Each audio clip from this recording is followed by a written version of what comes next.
Hello traders, this is General Romulus coming to you live from the Forum in ancient Rome. We have a lot to talk about today, but before we kick that off, have you guys heard about the Roman musician who looked Medusa in the eyes? Now he's a rock star.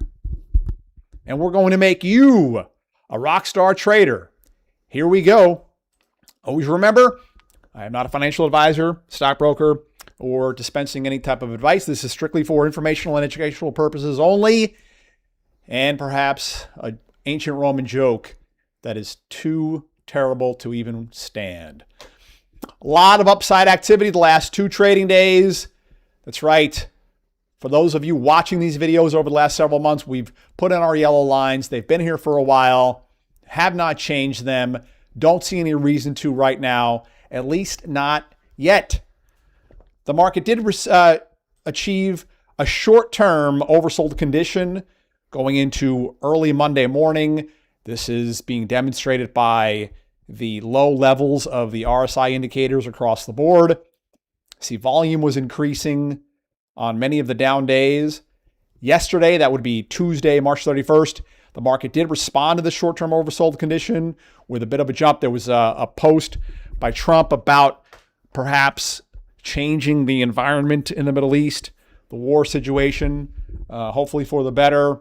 And the market did respond to that, coming right back to our yellow line. Now today, even a little past it. So some areas of upside areas that we want to pay close attention to that could either prove to be further catalysts for more upside activity, or like an ancient Roman battle line against a bunch of Gauls, just turns them away and leaves them in the dust. 200-day moving average, that's that red line. You see, this is the first time since all the way back to the tariff tantrums in April and May of last year that the S&P 500 had spent any kind of time below the 200-day moving average. That's important. So it's closing in on it right now, getting there. And in addition, we have some other upside potential resistance areas. I've got my eye on about 67.20. You see this low right here, a couple of lows in there as well. You know, if we want, we can move that yellow line down to make it a little more clear to you. Right about that level. I'd say odds are pretty decent that we could see a trip back to the 200-day over coming days and coming weeks back to this yellow line. At that point, the falling 50-day average could come in direct contact with that line right there. And that could be something, like I mentioned a minute ago, to be dealt with a little more difficulty from the bulls. Most of the stock market responded to that oversold condition and the Trump post yesterday. You see the NASDAQ 100, pretty much across the board. Dow Jones, I don't think there was any of the sectors that didn't follow along and go at least a little bit higher. Financials, worst performing sector for 2026 so far. Not doing well. However, good couple of upside days here. Again, correlation. A lot of correlation going across the market, except for one area that we will take a look at in a moment. Oil prices not raging higher anymore. Remember, a few weeks ago, we told you, keep an eye on oil prices. And we thought that it was interesting that they just couldn't eclipse that 120 peak reached on March 9th. March 9th right there. That was something. In addition, we've said for a while, you want to watch military defense stocks. And when we were posting this, oil prices had stalled out. They weren't going any higher. And this continued a precipitous decline, helping us understand that, yes, perhaps not a complete end to the hostilities, but a slowing down, some kind of improvement. And that was able to help the Legion tremendously in our trading and investing over the last several weeks. I mean, again, we've said this many times, but we're killing it. We are killing it. I know that we're probably one of the only groups out there that is having a real positive year like this, but keep tuning in. You just are doing the right thing for your family if you keep doing that. Okay, interest rates again have pulled back a bit with the price of oil. Those two assets are, well, they're as correlated as just about anything else in the world. And it stands to a logical reason that as oil prices have stopped their ascent, giving interest rates an opportunity to cool off a bit. Next week, we will look into more detail about oil. Where is it going? What will happen to the interest rate market for the next several months? This is going to be a wild year. Trump himself is not on the ballot, but his very life perhaps is. Why? Because if Democrats pick up a lot of seats in the House, maybe even retake the Senate, I'm not so sure that a year from now, President Trump is still breathing. Okay, I think that the forces that tried to assassinate him a couple of times previously, if they pick up any more power, that perhaps will give them enough to do what they wanted to do for a long time, as unfortunate as that perhaps could be. So I think that he understands he's not only fighting for his political life, he's fighting for his actual life, like his heartbeat life. That's what's on the line here, everybody. That's what's on the line. Look, this is the kind of stuff that happened in the ancient Roman Republic too. Toward the end of the days, we had Caesar and all kinds of parties supporting and opposing him, and these people were fighting to the death. It wasn't just political debates. It wasn't differences of theory, opinion, and policies. These were fights to the death. And perhaps that's where the American empire is in the stages. I don't want to believe that, but perhaps it is. There's enough evidence at least to suggest that, isn't there? Okay, so here's what's not going up. Crypto. Crypto broke the uptrend here. It wasn't a nascent uptrend. It had higher highs and higher lows. Broke that a couple of trading days ago to the downside, so the uptrend is now over. It will take a reclaiming of at least 72,000 and change to see this uptrend resume itself. Otherwise, it's interesting. We saw a big jump in stocks yesterday, another follow-up today, and we don't see pretty much one of the main, more speculative areas of the financial asset class responding. It tanked earlier than the stock market, but it's not going up with the stock market right now. Any comments about that, thoughts, questions, or otherwise, post them in. Would love to hear what you think. Absolutely. So for my Centurions, the Romulus Legion Centurion group, we don't have to jump in and add a bunch of money just because the market was oversold a bit. This could be just a reflexive situation after we got that oversold condition here a couple of trading days ago. We have to see more days like yesterday. We've got to see up and volume following through as well. There's a lot of overhead resistance, and that could be something that has to be dealt with. I want to show everybody something here. This is the peak of the market. Yes, it went a little bit higher in January, but this is the peak right here. You're looking at NASDAQ. Okay, it never did eclipse that. That's the peak, late October.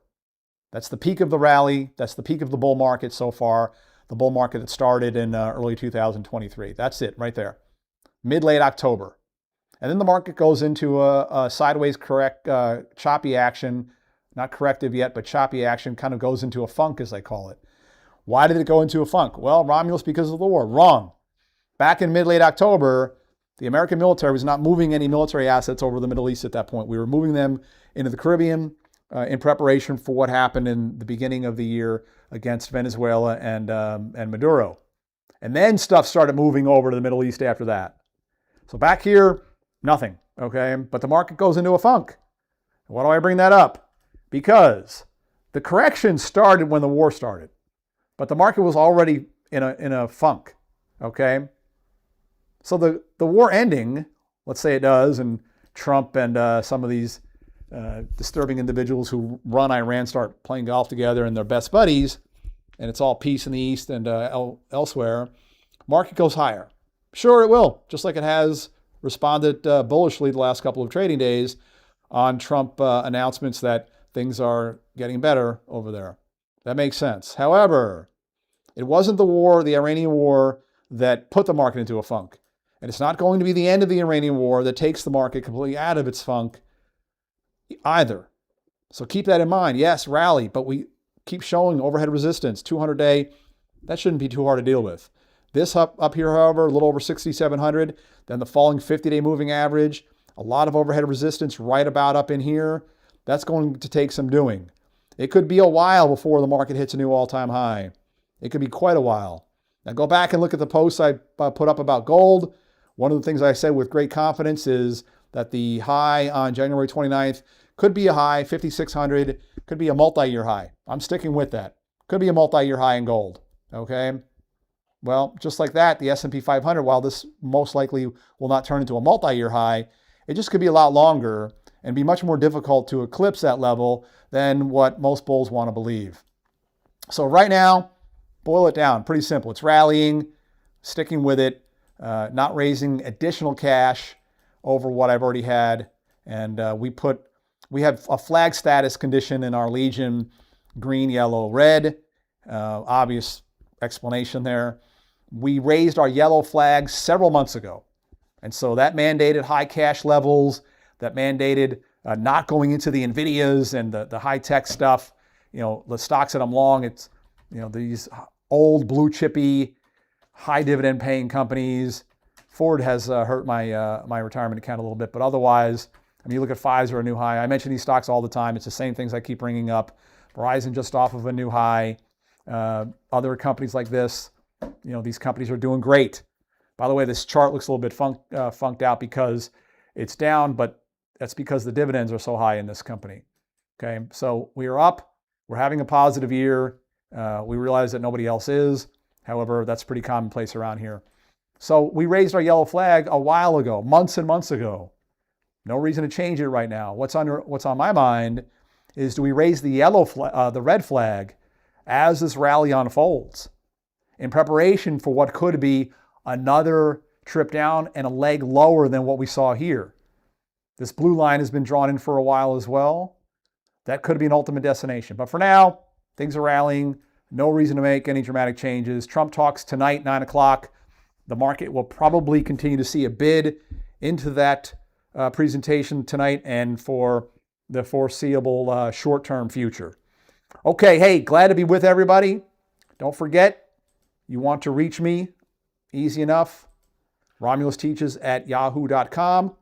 Remember, I'm always looking for consistent returns regardless of market direction. If you have any questions about that, you can email me, romulusteaches@yahoo.com. If you have any thoughts, questions, or otherwise, if you believe there is a better way to achieve consistent returns regardless of market direction than what the Centurions and myself do in our Legion, by all means, post it in there and we can have a healthy discussion about it. Would absolutely love to hear your thoughts about it. Love it. I've been doing this a long time.